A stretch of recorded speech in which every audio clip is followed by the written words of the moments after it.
আজকে কিন্তু আবারও চলে এসেছি একটা নতুন টপিক নিয়ে। আর এই টপিকটা হচ্ছে ইডিএম। হ্যাঁ, তোমরা আগে আমার এই চ্যানেলে ইডিএমস নিয়ে খুব একটা কোনো ভিডিও দেখোনি।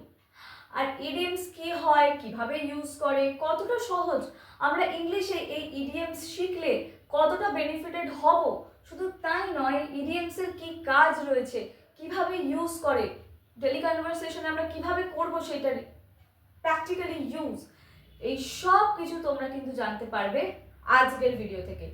আমি সবসময় বলি যারা একদম বিগিনার লেভেলের লার্নার আছে টু অ্যাডভান্স লেভেলের লার্নার, প্রত্যেকের জন্য আমার চ্যানেলের প্রত্যেকটা ভিডিও অ্যাভেলেবেল।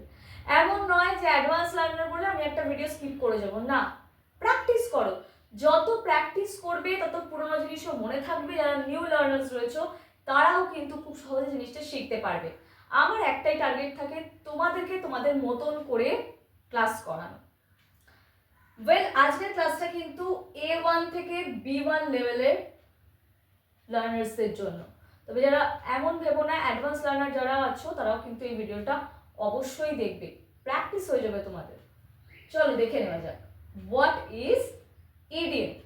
ইডিএম কি না, ইডিএম হচ্ছে কিছু শব্দের একটা সম্মিলিত ছোট্ট বাক্যের মতন দেখতে লাগে, রাইট? সেই ধরনের সম্মিলিত শব্দগুলো থেকে একটা পার্টিকুলার মিনিং তৈরি হয়। এমন নয় যে তুমি ওয়ার্ড টু ওয়ার্ড ট্রান্সলেট করতে পারবে ইডিএমে, বাট যে ইডিএমটা রয়েছে বা যে শব্দটা, মানে অনেকগুলো শব্দগুচ্ছ নিয়ে যে একটা পার্টিকুলার ইডিএম রেডি হচ্ছে, সেইটা একটা দারুণ মিনিং, রিয়েল মিনিং আছে সেটার একটা। ওয়ার্ড টু ওয়ার্ড তুমি সেই ইডিএমে ট্রান্সলেট করতে পারবে না, বাট সেটার একটা ওই সব ধরো তিনটে শব্দ আছে, সেটা মিলিয়ে একটা রিয়েল মিনিং তৈরি করছে, একটা অরিজিনাল মিনিং তৈরি করছে। এবং একটা সেন্টেন্সে ইডিএম সব সময় এমন একটা স্পেশাল মিনিং তৈরি করতে পারে, বা একটা বাক্যকে, ছোট্ট বাক্যকেও সম্পূর্ণ করার মতো বা কমপ্লিট করার মতন ক্ষমতা রাখে একটা ইডিএম। একটা ইডিএম এতটাই পাওয়ারফুল হতে পারে, এতটাই ইনফ্লুয়েন্স করতে পারে আমাদের বাচিক ভঙ্গিতেও। শুধু তাই নয়, আমাদের ফ্লুয়েন্সি লেভেল অনেক বেশি হাই করতে পারে ইডিএম।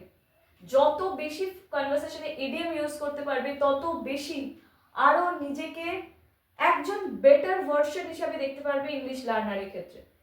দেখো, ভোকাবুলারি যেন ডেফিনেটলি ইম্পর্টেন্ট, এটাও পার্ট অফ ভোকাবস, তাই এটা মাথায় রেখে চলো।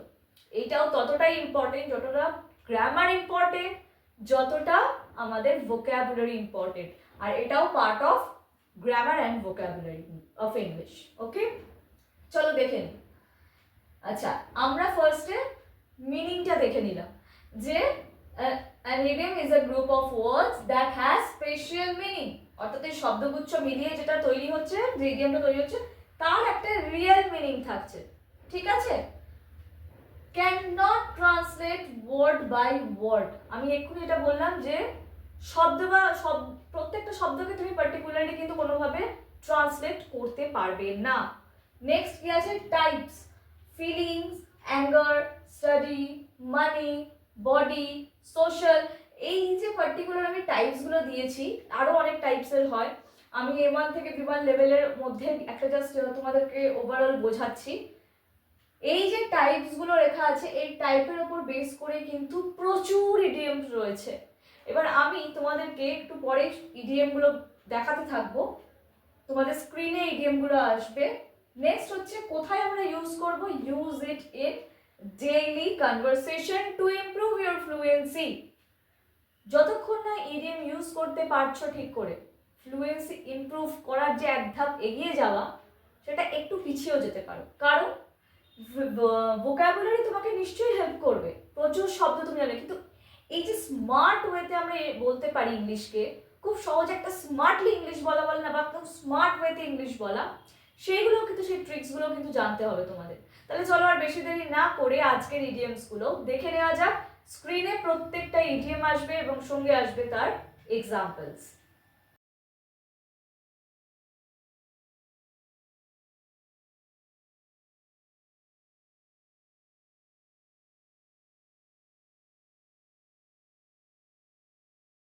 তাহলে আজকের মতন এই পর্যন্তই, দেখা হচ্ছে আবার পরবর্তী ভিডিওতে। ততক্ষণের জন্য তোমরা ইডিএমস প্র্যাকটিস করতে থাকো, ইংলিশ প্র্যাকটিস করতে থাকো।